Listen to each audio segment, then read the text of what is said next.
Hey everyone, welcome back to another war video. This one, war number 4 of season 42, for Loki taking on LVT. You can see I have Apoc and Cable again, but Warlock is actually going to be doing most of the fighting this video, so let's jump right in. I am on path 1 to start. I have this Attuma here on node 4. This is personal space regen and reinvigorated regen. So basically if he gets too many regens, he gets a Fury, and if I'm too close to him for too long, he gets a whole bunch of regens. Warlock, of course, doesn't care about regens because he's Warlock.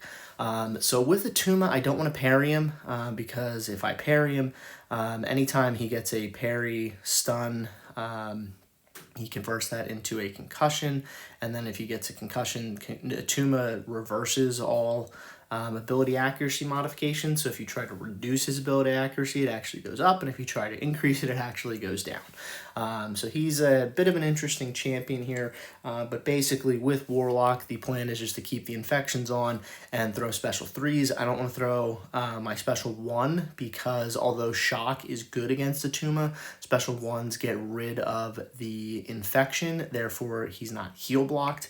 And with this node, you can see I'm not caring about the regen, but he's got 4 regens. If my heal block, if the infection falls off, he's going to shoot right back up to 100%.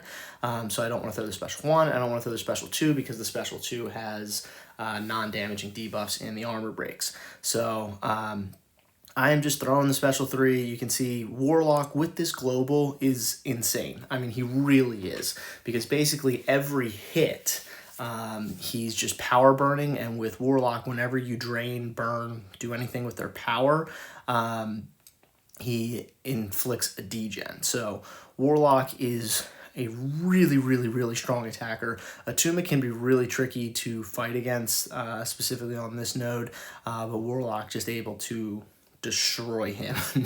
Not really anything too crazy there. So next fight for me is going to be fighting a rank 5 Apocalypse. So I will once again be using Warlock. This is on Masochism over time. So with this, anytime I inflict a debuff, he's going to get a regen buff.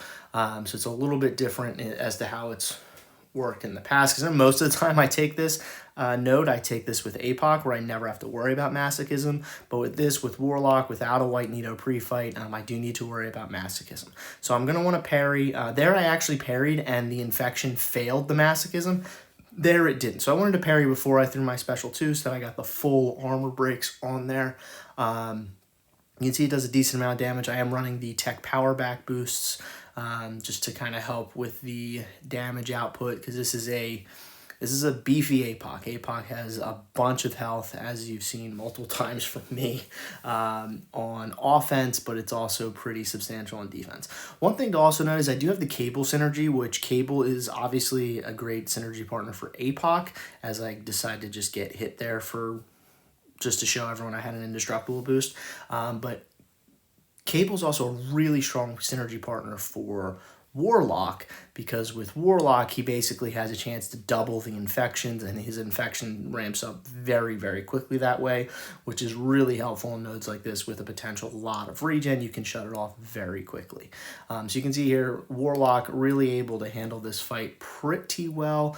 That one last combo, and that rank 5 Apoc is down in a little bit less than 90, a little bit less than 90 seconds.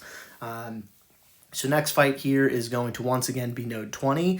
I'm going to be using Warlock again for it against Mephisto. So you might be thinking, what? Warlock against Mephisto? Warlock's not incinerate immune. He gets his armor buff gone immediately, and you're right. But basically what I'm doing here is I'm kind of waiting out the clock until I get my armor up back. So I have to basically wait out his soul imprisonment. So that the gray timer on my side that doesn't look like the soul imprisonment, the one that's left there, that's when my armor up comes back. And that's when I'll really start going. So now my armor up's back. I could have knocked him down and gotten the armor up sooner from the node. But I decided to just kind of wait, because with Mystic Dispersion, with everything like that, I wanted to make sure that I had as many armor up as I could, and I had the permanent one, so I wasn't worried about it falling off. So basically, with Warlock here, it's a very similar fight to the Apoc, just without Masochism. One reason why I didn't use my own Apoc here is because of the amount of power. So if my Apoc went Incinerate immune, and then Mephisto triggered his Aura of Incineration, he would have gotten a power gain buff that would have been pretty substantial, so I did not want to worry about that. Just use Warlock, and Warlock, you can see him, I lost some health, about 20%, basically due to the Incinerate, but grand scheme of things, he's able to handle that fight very, very well. So next fight, once again, is going to be Warlock. This is going to be Warlock's last fight, but this is against Bishop. I'm on path 6 here in section 2.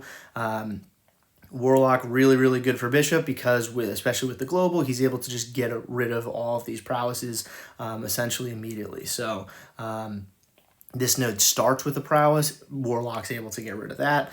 And then at this point, I just want to push him to special 2 if possible, because with Bishop's special 1, he does put those incinerates on. So with the global, this is where the global is kind of a little bit of a double-edged sword, in that it's a lot more difficult to push him up to special 2. You can see I actually pushed him to special 2 and then drained him all the way down below 1 bar of power. So that's actually better. I didn't realize that I was going to be able to power drain him that much. There, I got a little greedy. I shouldn't have been going for these backdrafts intercepts, but he was below a bar of power, and I was kind of, feeling good about Warlock right there, but, got intercepted. Thankfully, it didn't really do too much, and this was Warlock's last fight anyway, so it didn't really cost me anything, but that is that fight. So really good war for Warlock with those 4 fights, but now we are moving on to the Apoc portion of the show. Apoc will be taking on this Mangog here on node 38. So this Mangog has Do Not Disturb, so basically if I parry him, I get a disorient like that. Also, the one big rule about Mangog is don't use 5-hit combos. And so, of course, the first combo that I did was a 5-hit combo, which is really awesome. And then he got pushed up to special 2. So now he's got those prowesses. So with the 4 prowesses, he's actually going to be unblockable on his next special. So I obviously would like that to be a special 1 if possible, but also the special 1 is going to give him his hatred charges. So he throws the special 1. He's now up to 6 hatred charges. So you can see there, though, he didn't lose the prowess because the special needs to connect for him to lose the prowess. So here he's unblockable again. He's now up to 8. So if he throws another special 1, he's going to be a 10. I throw a heavy. I miss.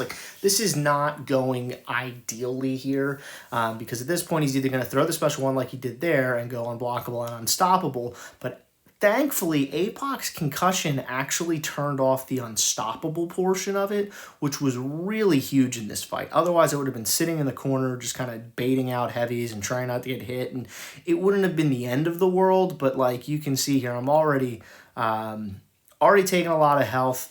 And then there, I didn't realize he was going to throw a special 2, so he throws a special 2. The good thing was because I just ate the special 2, he didn't get any prowess to make the next one unblockable.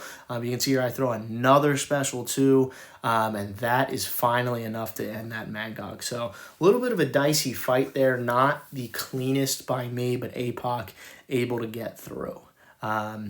So next fight for me is going to be my last fight of the war. It's going to be Mole Man on Ebb Flow Intercept with Mighty Charge and Crumbling Armor. You can see there, I really am just killing it right now. I take a combo pretty much right off the bat.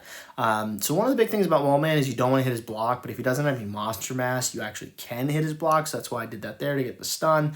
Here, I'm just trying to land an intercept. Just so that I can throw this special 2. Mole Man's not really playing around. Here, though, he does, and I'm able to land the intercept. So now I get this special 2 boosted by Mutant Boost and the node. So that does about 50% right there. So, I throw another one nearly immediately. Here, the tail end of it is cut off by the protection, but that's okay.